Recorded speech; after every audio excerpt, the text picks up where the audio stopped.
as well as in 2021 by Library Journal's Movers and Shakers Advocates. A lover of poetry, two of her favorite poets are Mari Evans and Etheridge Knight.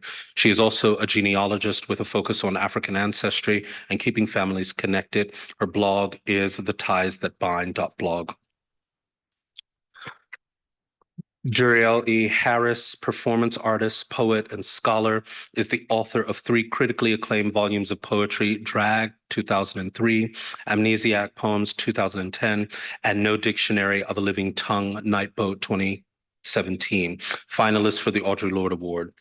Multi-genre works include the one-woman theatrical performance Thingification, the video poem collaboration Speleology, the sound image project Blood Labyrinth, and the speculative drama Code, a Sport.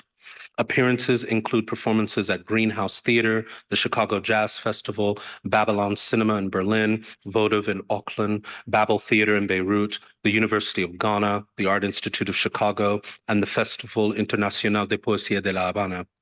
Her work has been featured in the New York Times, Backs, Letters to the Future, of Poetry and Protest, the And Now Awards, Imagine Theaters, PEN America, and Poets.org, among others.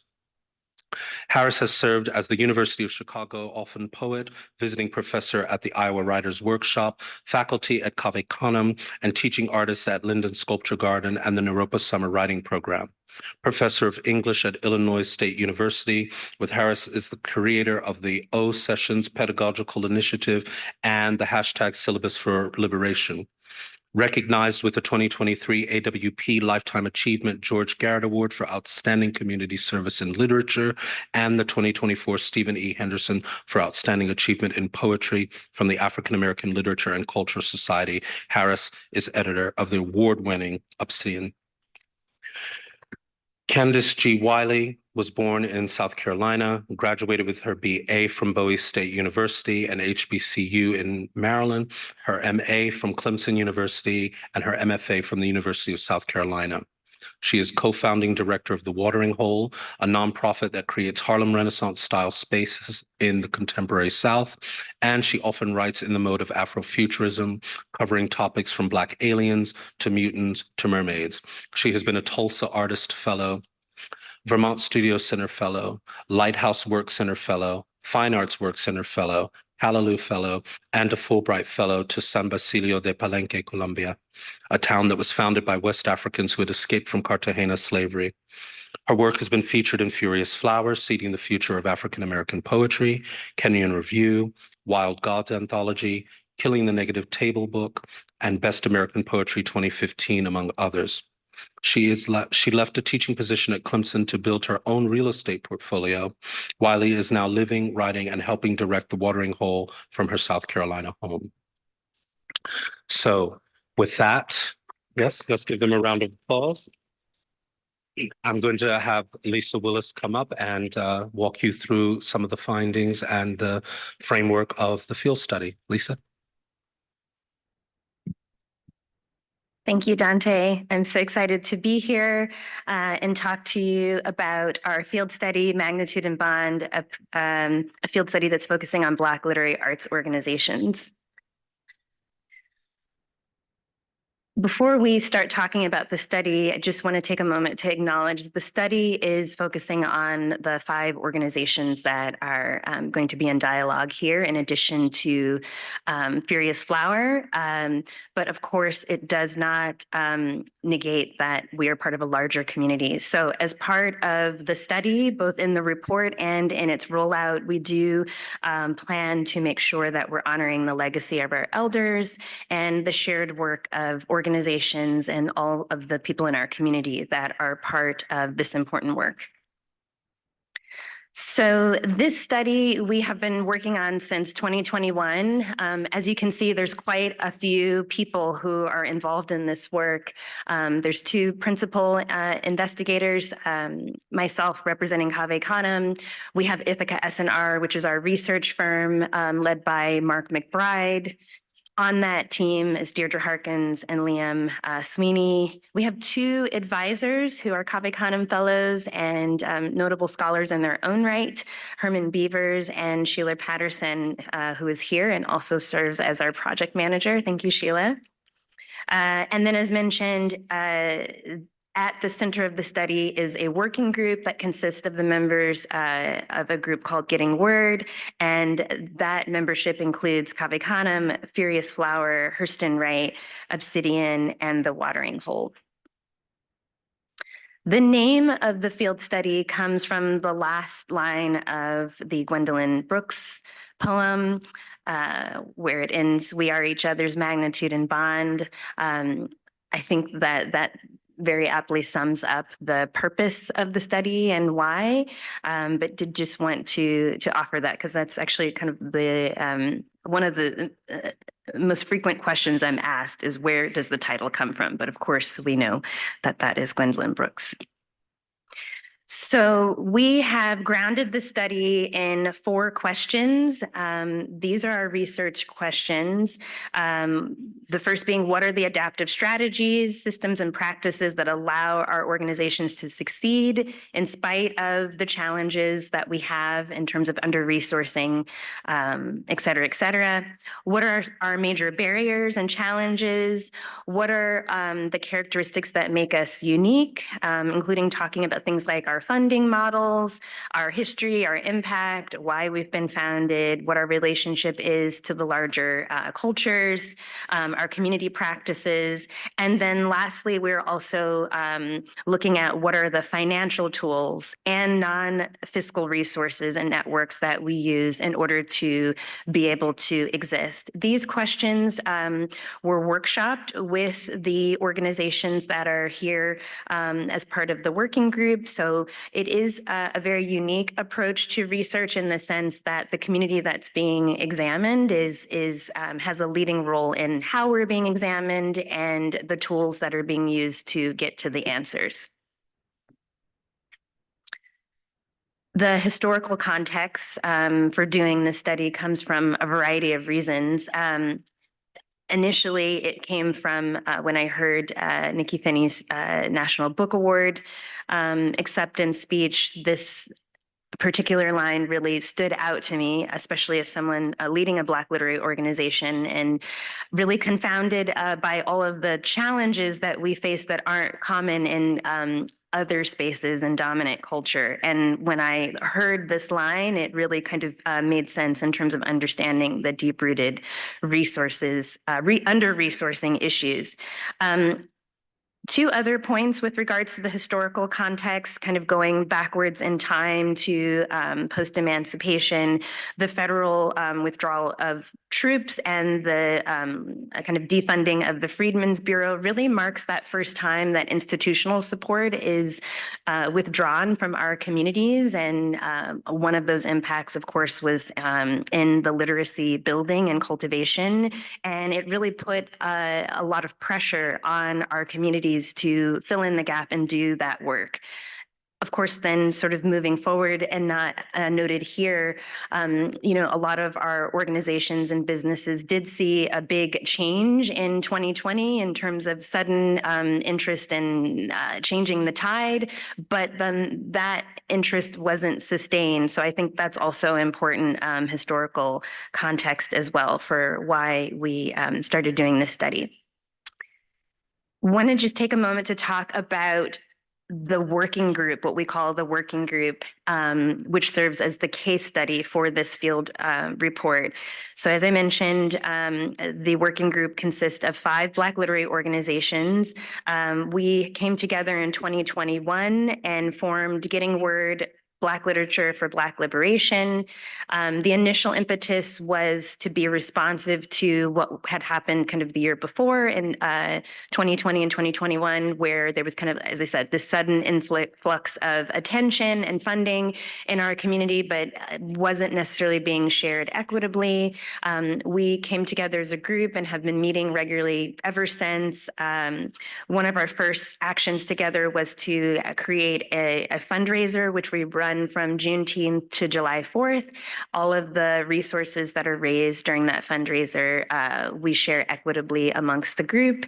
As a result of working together, we also have created a really important space for talking about the needs that are at hand for our organizations to be able to thrive. So it really made sense that this group would serve as the focal point for the study, since we already kind of had a working pattern established. As the working group has two roles. One is that they give input on the research instruments and the data gathering and the interviews, which I'll get into a bit later. And they also are a resource to us when we are facilitating evidence. So be it recommending who it is that we need to talk to. Right now, we're in the actual final stages of the written report. So the group is part of the editing process. And it's just a really important wealth of perspective to have as we move forward. Wanted to end by offering a couple of highlights, since we're now in the phase of having an actual full report, which will soon be released in February of 2025. We are covering two types of data. One is quantitative, which we have collected via a survey. The survey was distributed amongst the 5 organizations, and it covers these 4 areas: questions about leadership, revenue and expenses, our staffing, kind of volunteer setup, as well as details about our community and programming. A data highlight that came out of that research that was gathered from those facts is when we looked collectively at all of the funding that these organizations have in aggregate, institutional funding wasn't high enough to even garner its own category, which I think is a really important thing to note, given that the literary arts only receives 2% of all the arts funding in the United States. Kind of some additional data to put that in context with, so of the 25 billion that is kind of given in terms of philanthropy, be it to social issues, to health issues, to any number of nonprofit reasons, only 4% of that actually goes to the arts. And of that 4%, 2% goes to the literary arts. And of course, organizations like ours aren't even really registering in terms of receiving a fair share of that. Another data point that was really interesting is that during COVID, there was a kind of a fund that was created by multiple funders. It was called the Literary Arts Emergency Fund. It gave grants of $5,000 to $50,000. There were roughly 400 groups that received that funding. The 400 groups or organizations that received that funding were all, of course, literary organizations. Their total combined annual organizational budgets are less than the budget for the Museum of Modern Art, which basically means the entire literary field can fit into the budget of one leading visual art institution here in the United States. That may sound bleak, but actually I think it's very hopeful, because it shows that to level the playing field, it actually really wouldn't take a lot to kind of remove the precarity that we're all operating within. The other important data point is that the working group, the 5 organizations, our collective budget is a little under $4 million. Collectively, we have roughly 30 staff people. When you put that in comparison with the Academy of American Poets, collectively, our organizations equal 1 Academy of American Poets. So again, we really are working with a fraction of resources to do not twice as much, 3 or 4 times as much. The other data points that we are collecting is qualitative. So we conducted roughly 40 interviews with experts from the field, folks that are from our organizations, board members, writers, just kind of a wide range of folks. I just pulled two small quotes from that qualitative research. One of these quotes is from someone who works in research in general when it comes to the cultural sector. And that person noted that in their research, they noted that organizations that are led by Black people, and particularly for Black women, do not secure the same funding as organizations serving the same community, but led by those that have a different identity than those of us here on the stage.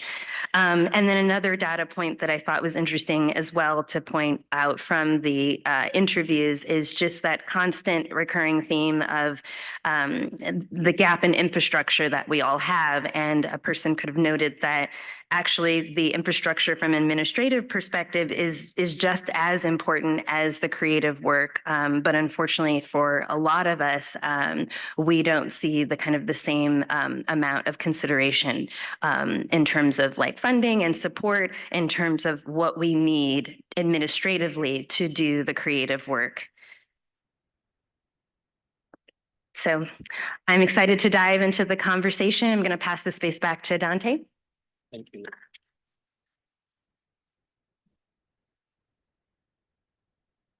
Well, I think the information that we are yielding from the field study is going to have significant reverberations in certainly the Black literary community, but the literary community at large. And I also think it will likely have repercussions in how literary arts are funded. But I'm very interested to hear from each of you.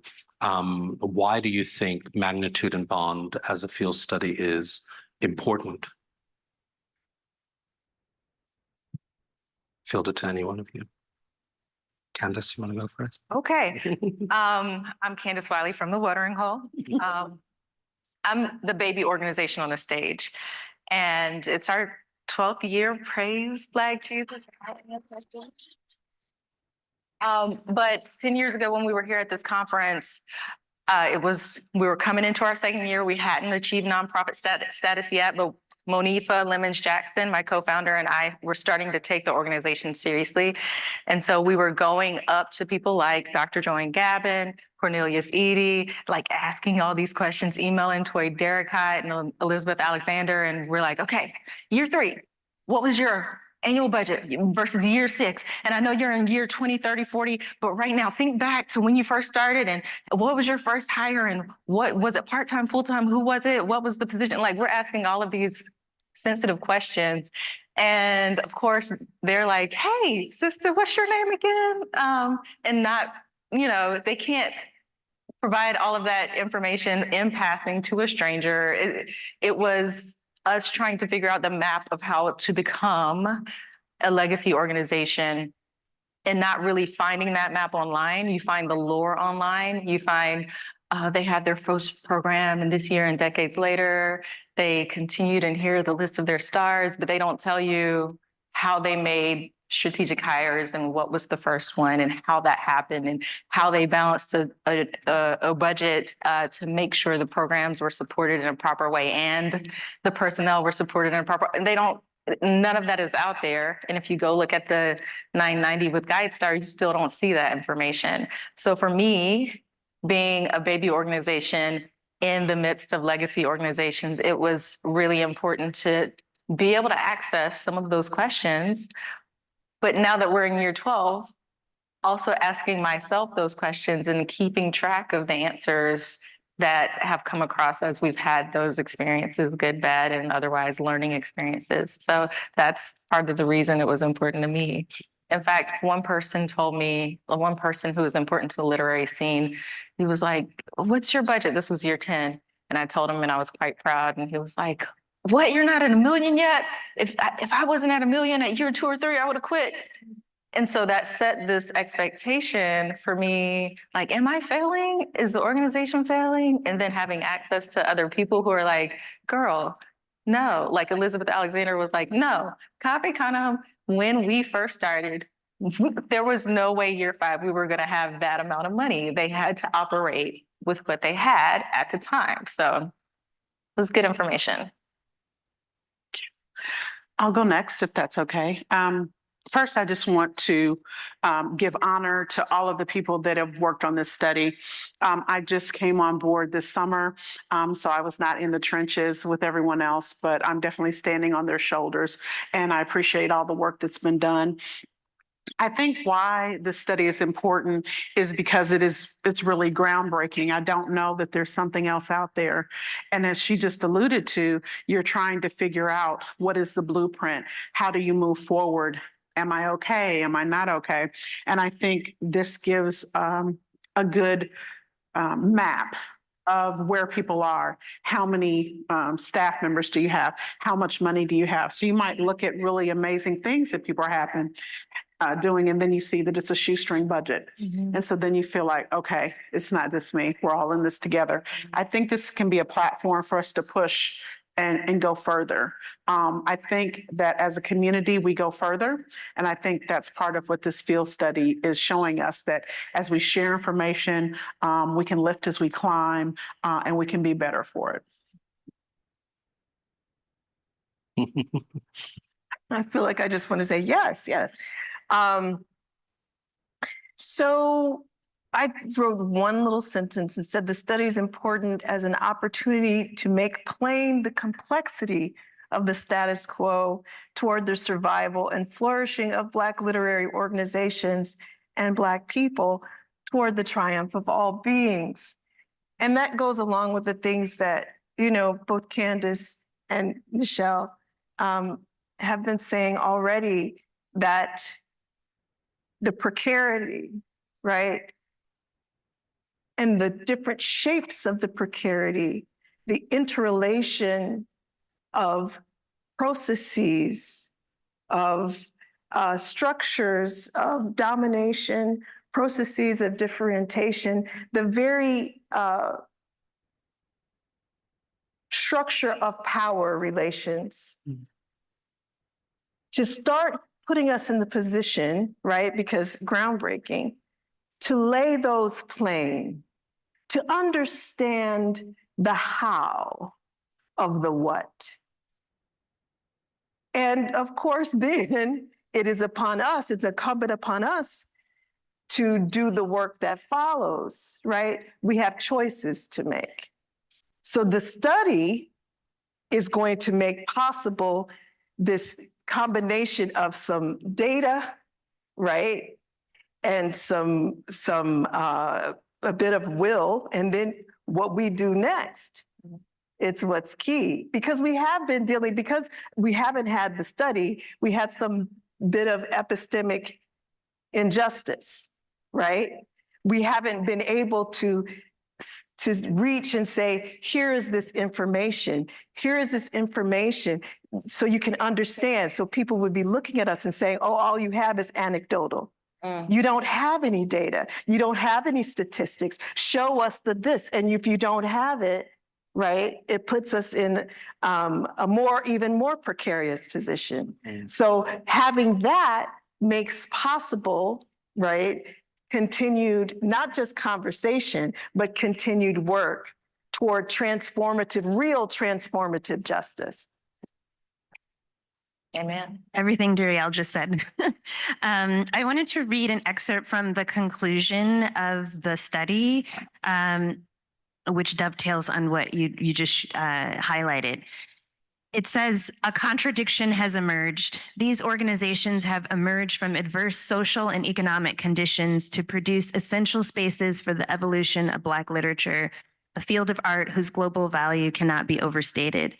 At the same time, the evolution of these organizations in such conditions has obscured certain operational and administrative standards that could help them secure significantly more resources and enable planning processes to create organizational sustainability with an eye towards growth. So for me, that definitely sums up the reason why the study was needed. For me, when I came into leadership at Canem, I was a bit taken aback by how much the assumption that we had an endowment and the budget was like 10 times what it actually was common thought across the field with funders. And as you said, this sort of like anecdotal basis was really only understood amongst this group. And it became very clear through the pandemic, as we saw with other art forms like Broadway. Data is what released resources and unlocked attention. And so I think it's important for us to have this field study, one, because the data unfortunately has not been put in the black and white, but because it is a way for us collectively to make ourselves more visible to the dominant forces that do have their hand on the resources that can address this situation. And so it's a way for us to speak the speak. And even if it's not really complex what we're saying, there's nothing surprising in this study. The lights are on because people are on fire. Unfortunately, it is something that has to be documented, and having it documented in a way that has facts, has appendices, has the budget, and even more importantly, said by an external gaze, unfortunately validates what we all know to be our truth. I'm curious, given your various positions, what are some of the roses and thorns of being a leader of a Black literary arts organization? Okay, same order. Or any order. The Watering Hole is an organization that caters to poets of color. So that's important to make the distinction. We are Black-led. We have entrenched traditions in the African-American literary tradition. And the vast majority of the people who attend our events are of the African diaspora, but we are POC. So some of our roses, I think, would be that we are able to lean into tribe, lean into the Afrocentric idea of community. We have living room style classes after the tradition of Toni Cade Bambara and Nikki Finney sitting in her living room and learning about poetry. Our fellows host each other in their living rooms for these, like you invite your class to your living room to have this session.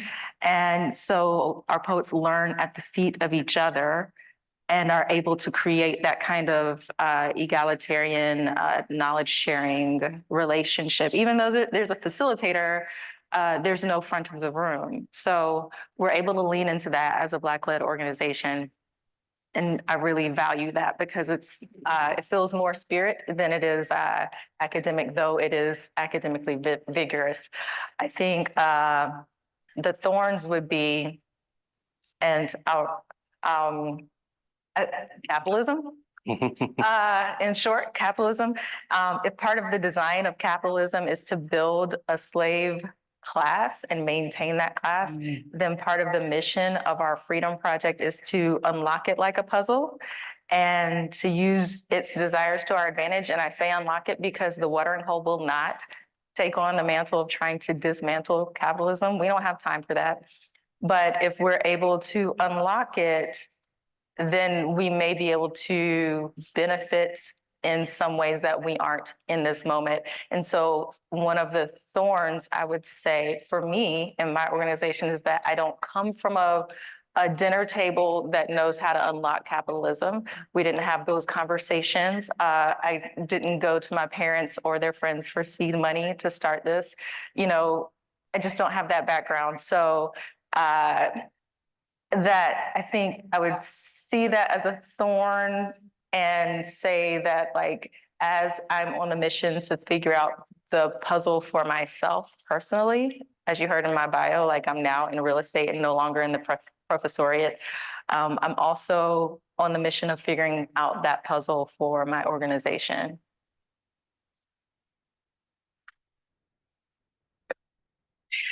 So I thought this was a very interesting question, especially, you know, the roses and thorns. And so what I would say about the roses is that I'm an administrator. I am not a poet, but I am a lover of poetry. And so I'll just say that being here and being surrounded by these poets, some that I knew, some that I did not, I was just full. which is all that I was taking in, all the research, all the passion, all of the energy that is being pushed into the community. And that's what we stand on, helping people to grow their craft and it becoming a community where you can go to people and say, you know, I'm working on this. I'm just not really sure. Or somebody says, oh, I'm struggling with this, where you think I'm the only person that's struggling with what I'm doing. But when you're in that community, that you understand more clearly that we're all in this together and we're all doing the same things.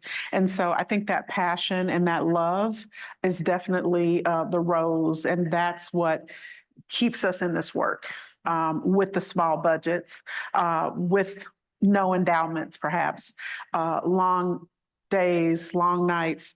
You know, you look at an organization and maybe there are only 3 full-time people and other people are part-time, if they're even part-time. And then people say, you're really doing all the work with that. And so it's because of the love. It's the love for our people. It's the love for our community and what we're pouring into them. And I would say the thorns are what we've already talked about, the budget. The fact that, and I say this all the time, I'm from Indianapolis and we're the amateur sports capital of the world. So we've got the Colts, we've got the Pacers, we've got the Fever.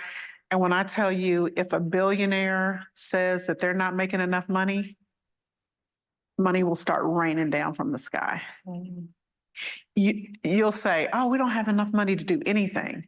But if they say, I'm not making enough money, literally, we will demolish a building we have not paid for, and we will build a new building that blots out the sky. But the children need something. We have homelessness. We have all these things. And so, you know, we talk about what's important, but when you follow the money, you see what's important. And so I think that's a thorn and that's a challenge. And I think, as was stated, that we have to look at this data. And I think that will help us. It's beyond anecdotal. It says, this is our budget for the last 5 years. So maybe this 1 year was really great, but those other 2 years, not so much. And so we've been able to make it work. And so I think it's really a jumping off point. But the thorns are budget and staffing. And how do you continue? And some leaders, executive directors, administrators, they're maybe not even getting a salary at all. They're just pouring into this. And so how do you do that? How do you maintain your life? How do you keep a roof over your head, take care of your family? So I think we have to support each other and we have to think about also philanthropy. And so that's something I'm working on with your founding members. Have you asked them, do you have us in your will? And it does not have to be thousands of dollars. We're not asking you to write off your family or your children or anything like that. Is it $100? Is it $200? Is it $1,000? Is it a piece of property? Is it stock? Whatever you want to give is what you can do, but it can reverberate. And so we have to start thinking differently about that. And so I'll end with that. Thanks.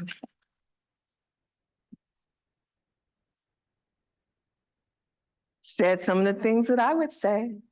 Looking over her shoulder.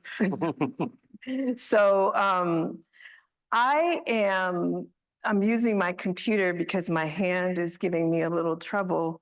So I can't really write as many notes with my hand. But I've tried to lower it so you can see my little face. As you noticed, some of us are not as tall in stature as others, so that when we stand by the podium, we really need to stand by it because we're behind it, we're under the podium. Okay, so for roses, one of the roses is right here. Right here. When we started meeting, it became increasingly clear the degree to which the work that we had been doing in those silos, even with our own staff members, right? That working in those silos was devastating us.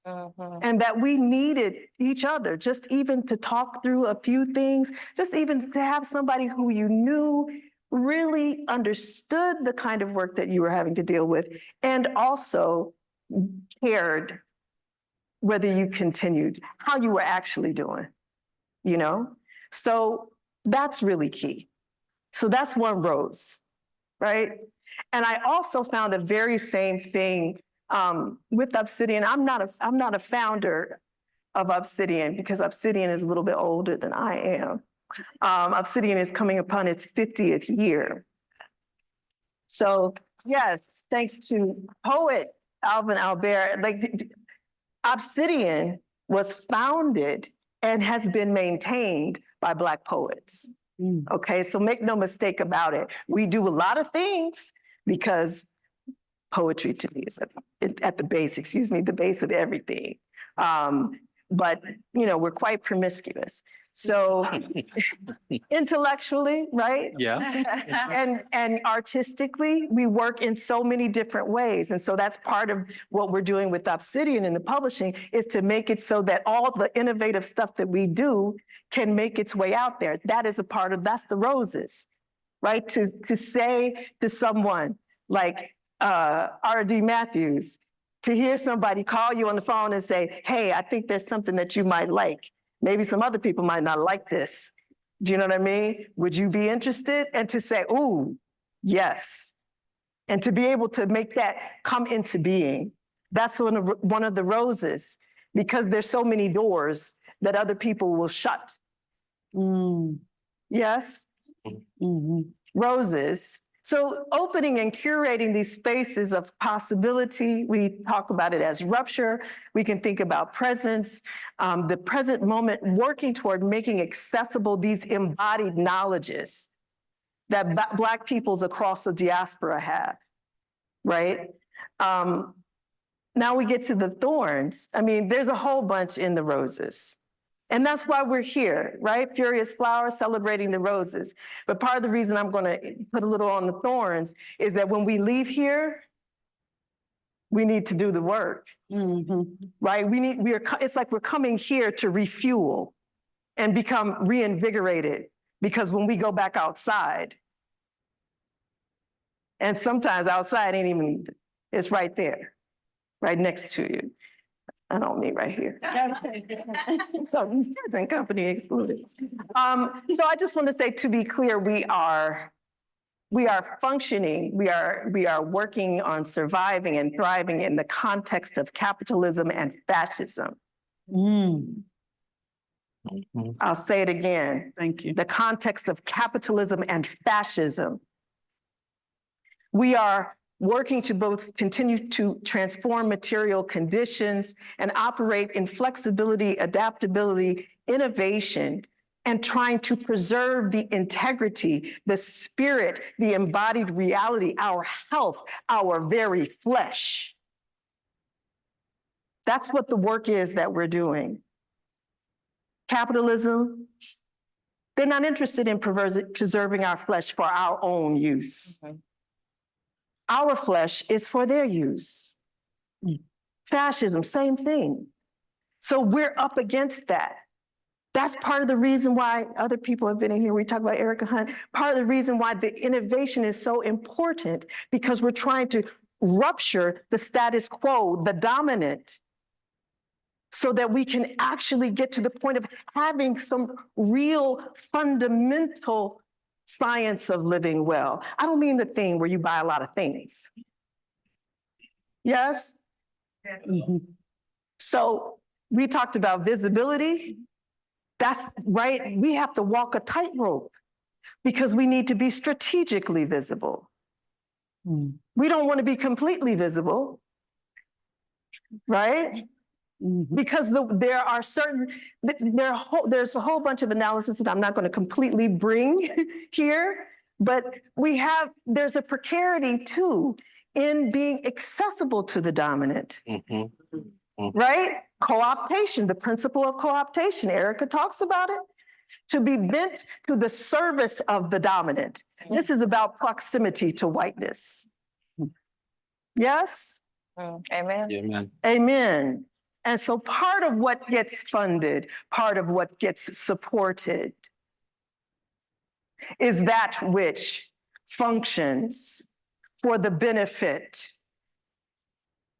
of whiteness, the benefit of the dominant, And so we have to ask ourselves certain questions. What is the price of the ticket? And are you willing to pay? Are you willing to be the price? Come on. I mean, I've got to make it plain. Okay? I cannot sustain Obsidian by myself. And I'm telling you, I am trying to operate with the utmost integrity so that none of the members of my staff, none of the people who are the artists, who are the volunteers, none of us are the price. Because we are supposed to be able to be here to enjoy our freedom. Read that book by Tara Hunter. Oh. They asked the lady, she was an emancipated, formerly enslaved person and a domestic. What you gonna do now that you're free? I'm going to enjoy my freedom. Okay, that's what we're doing this work for. So that we can enjoy our freedom in our homes, so that we can use our bodies for our own pleasure. That's not what we are brought here for. That's not what capitalism wants. They want us to work. What is the reason why we need to partner with Ithaka S+R? Well, what did Ida B. Wells have to do? In the case stated, she used the data that was there. She couldn't use our data because of epistemic violence. She had to use what they said was the truth. And she pointed to it and she said, look. And when did those lynchings go up? Right? When there's no slavery, when our bodies are not there for their usage, then they kill them. So when we look around and see what's happening, this experimentation is key, right? We need to be able to pivot because folks be steps ahead and we have to look, follow the money, follow the power. We have to look and say, oh, am I in agreement with the Klan? What is happening? How are they potentially using my work in order to further their purposes? Okay? So the field study makes possible certain things, but we have to be strategic in the ways in which we move. Do not get it twisted. We are not all the same we. All of these people out here, yonder, they do not love your flesh. Pay attention. You listen. Black listening, that's that deep embodied listening. Our ancestors did not die. And some of our ancestors just transitioned. They have not died for us to squander what they built for us. Okay? Or what we're continuing to build, or what we're continuing. That's right. I have just a very small question before we turn it over to questions for the audience. Speaking of the how of the what, Duriel, that you mentioned. I'm curious. I also want to hear Lisa's response to that question about the roses and thorns of being a Black literary leader, but also I think it's important for the audience, both here and listening, how the organizations who make up the working group, how they were selected, how they were chosen. So at least if you would answer that question and then tack on. So the reason that we chose this group is because I felt it was important to have different perspectives from different parts of the country. All of us are in different states. We all have some commonality in our missions, but we're covering different genres. We share communities. We have different legal and business structures. Some of us are embedded in universities. Some of us are freestanding. Some of us are independent entirely of the nonprofit structure. And I felt that was a very important perspective in terms of having generative conversations. We chose just 5 because it's always easier to plan something when you kind of limit the number of cooks in the kitchen to just a few before we kind of open up to the larger community. So I really have appreciated the intimacy of our space. In terms of just adding to the answers, I will just answer with a thorn, which I think Duriel demonstrated here in a way that I know I feel on a regular basis. The thorn for me is the constant articulation that seems to be required of us as Black leaders, and in this case in literary arts. There's a repetition, a constant articulation, a constant kind of performativity that is required once we go outside of our known space. I know and have experienced many times over when I am asking for something for Canem or going through an institutional process to secure funds or whatever it may be. There's just a questioning that I feel I have to remain in an on level that I don't see being quite the same for others. And it really does go back to that visibility factor, that there's just certain aspects of our identity that aren't, they don't translate as being equal to, as being valid, and therefore get questioned. And particularly when it comes to really viewing our spaces as professionalized spaces, the dominant culture really largely doesn't see these as professionalized spaces. And that's really quite dangerous because we are organizations that have needs. And it's really important to me to try to find a way to address that thorn so that for all the accolades and kind of that extractive appreciation that we experience externally in terms of our artistic output, that's great, but we can't exist on good intentions and air. So I look forward to having a bit more in our arsenal to change that narrative. Thank you. We have a few minutes for questions from the audience, and if there are questions, I would direct you to one of the two microphones either side of the center aisle, because it's important for us to be able to hear each other and also for the interpreters to be able to interpret. Do I see one? There's just over there. Thanks. Senator.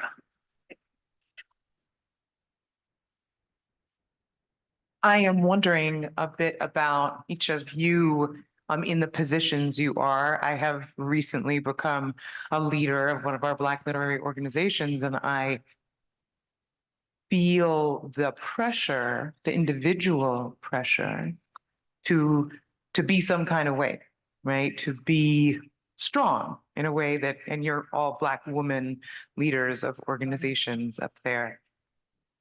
What do you think the impact is on ourselves, right? Like our bodies, our health, our well-being, trying to operate, we're kind of hopping up and down on one foot and gesticulating with the hand, all the different performances one has to do to justify the work, to defend why Black literature is important. Things that are so elementary to us having to be repeated while you're actually dealing with the practicalities and the challenges of meeting payroll and keeping, hiring practices and supervisory practices on point, producing amazing events like this and the many events that all of you do. So if you could talk a little bit from what you found in the study, but also from a personal point of view, your experience being in that position and what it requires and what sustains you. This wasn't included in the study, and it should be. It wasn't included in the study, but it is part of our conversations and an impactful part of our conversations. The toll that running the org on a shoestring budget and always having to interpret yourself to different people takes on the self. One of us almost chose to miss some health appointments in order to uplift the organization in one way or another, rather than just no, I should stop and go to the doctor. And several of us have had health tolls in the time we've been together, stress related or just being drained. So I uplift you. I'm glad you're taking this thing on. Girl, it's okay if you cry in the shower. Sometimes you have to. But also, if I didn't have this community, as one of my roses, I would think that it was me and that I was failing and that it's just too hard for me, rather than understanding that I'm working within a system that is not set up to support the thing that I would like to be supported and flourished in all this. And it's not me, it's just the nature of the atmosphere. And sometimes you have to, if there's no oxygen, you have to learn to breathe another gas.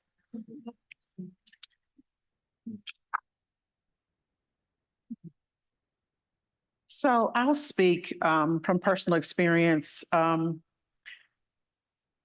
This system is not set up for us. They love it, not necessarily Black-led organizations, but the others, for us to come in and clean up. And then after we've cleaned up and we've been performative, they say, okay, we don't need you anymore. That's right. Thank you so much. Well, we're going to go to the next contestant. And so I think we have to understand, why are we doing this work? You have to have your own mission. And part of your mission is not just survival, but thriving. And so what does that mean for you? And so you don't delay your health appointments. You do try to get the amount of sleep you need, the hydration, the nutrition, stepping away from the computer, meditation, prayer, whatever it is that you need, because you can't draw from an empty pitcher.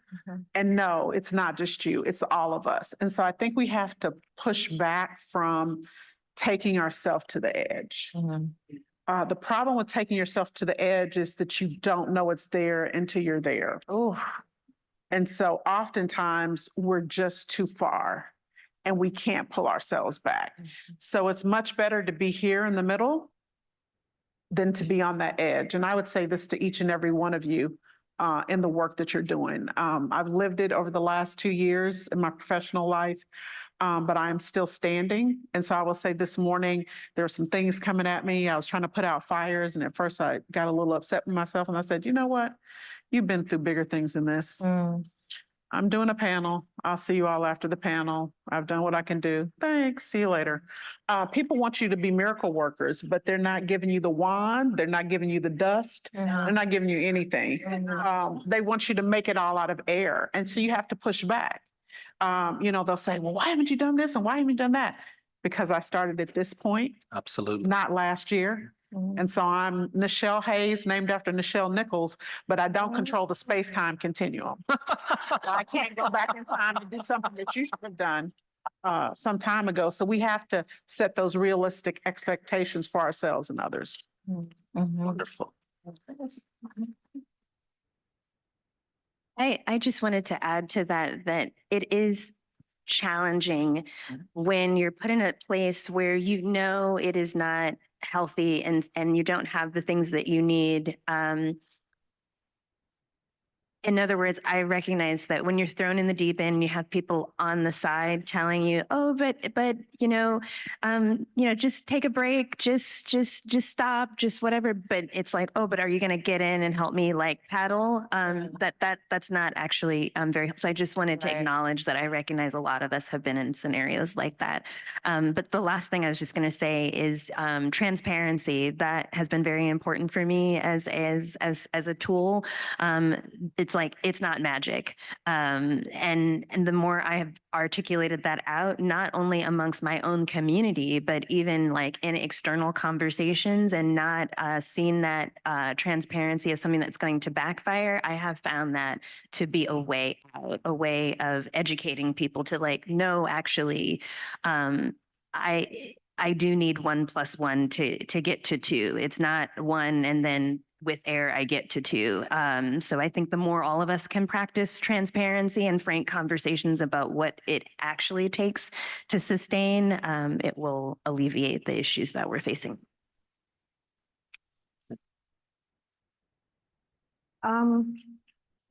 Yeah, I agree with all of the things.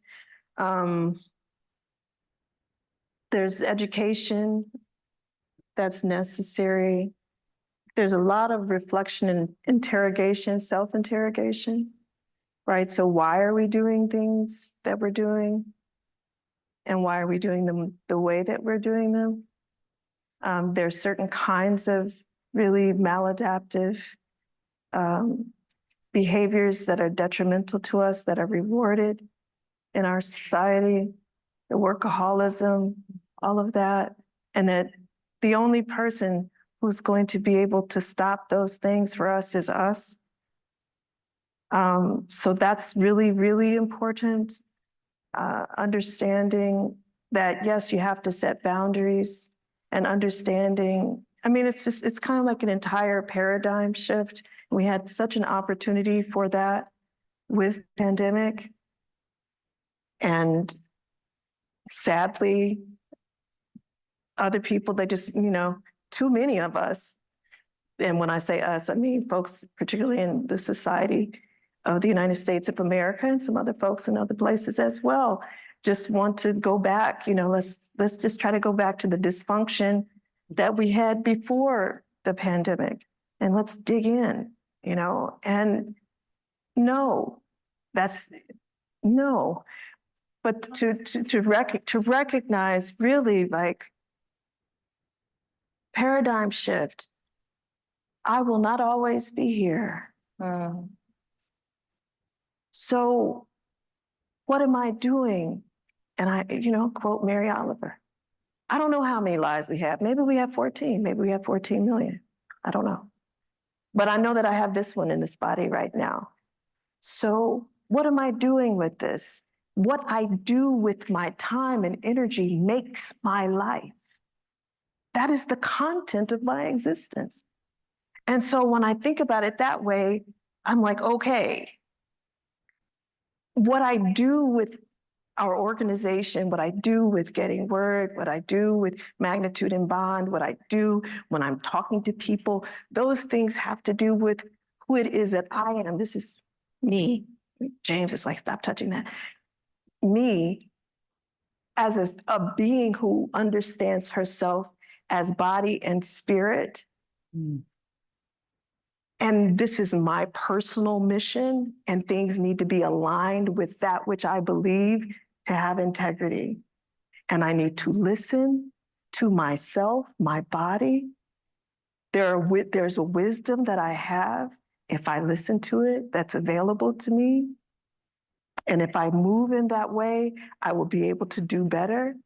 This body will die. Everything that is living will die. Sickness will come. Aging, right? Impermanence. To recognize that those things, that doesn't mean that I'm doing something wrong. I cannot keep those who I love from dying, right? And so what we can do is work to make, and it's work in that good, rewarding way, right? To make that which what we are doing be that, it can be the pleasure of the text, the pleasure of the difficult. It can be, all of the things and the richness of presence of existence. For everything, because all of this is connected. All of our bodies, we're made out of stardust. What? Right? The water, like all of it. And so to me, it is about like reorienting ourselves and changing the narrative. Like, because if you drink the Kool-Aid and you believe in what it is that you're going to hear from the dominant, you believe the capitalism, you believe the fascism, you're never enough. And you need to rob and steal. You need to take, you need to sell your children, your blood, trust. They will tell you, you start sounding like you on Pimps Up, Hoes Down. Trust no man, fear no bitch. Right? That's what, and that becomes who it is that you are. And I feel like it changes you on the cellular level. Yes? And so part of it to me is it's like we reorient ourselves toward that which we can possibly be, your best possible self, your highest consciousness, moving from that. Thank you so much. Sorry. There are two people, I know you can't see, I just want Okay, to see. thank you. I'm not sure we have time for both questions. I'm really sorry, but I'll take the last Where are one they? really quickly in On the other side of the microphone podium. here. Hello, my name is Carla Dupre. I run a small but fierce literary nonprofit called City Lit Project in Baltimore. Thank you. I've been doing this for 8 years. I'm older than probably all of you. And I'm tired.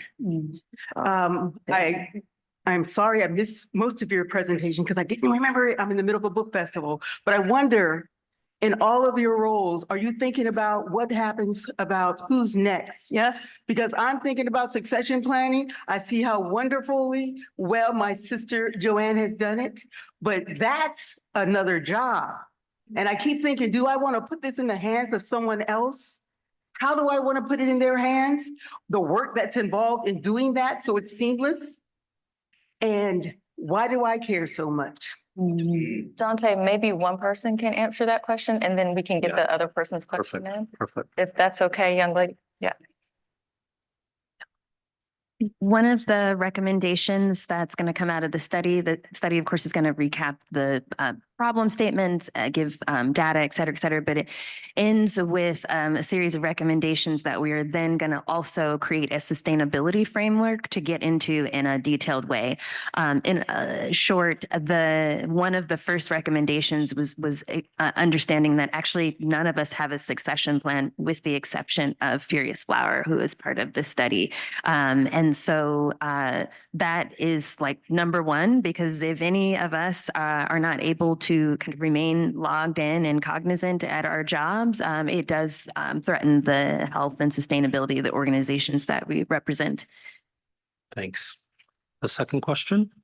To be honest, my question was very similar to the previous question. And I was sort of thinking about charismatic leadership and how in some ways that has undermined Black organizations, just generally speaking. And I kind of curious about how have you seen that in your organizations? How has transition been from your founders to where you are now? Have you veered off from your founding principles? Are you in response to them? And just one other note is that a lot of what is also being shared reminds me of the personal journey of many Black daughters in response to the relationship to their mothers. So thank you. You have to keep it brief, I'm afraid. Whoever answers. I am the founder. I can't answer that. We have not strayed. We are on point. I think I'm probably the only one whose founders are, well, who knows? I mean, Marita and Clyde are still. right. The founder is transitioned.